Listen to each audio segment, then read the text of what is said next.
ყოვლად სიბრძნეობის გზას სასრული არ აქვს. რა საინტერესოა წარმოიდგინეთ. ჩვენ ყოველდღიურად შემოქმედებითი 8 წლის რეჟიმში ვართ.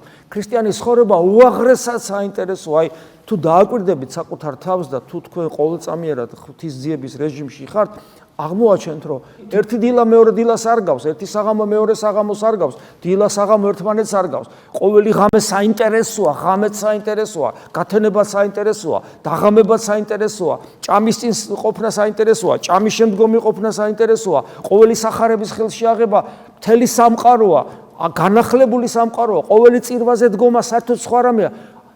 ანუ ერთი წამი არ გავს მეორე წამს. იმიტომ რომ შემოქმედებითი 8 წლი გაქვს და შემოქმედებითად ეძებ ღმერთს და ამოუწურავია ღმერთი და ყოველი წამი არის განსხვავებული, საინტერესო და დინამიური და სიხარულის მომნიჭებელი, გესმით?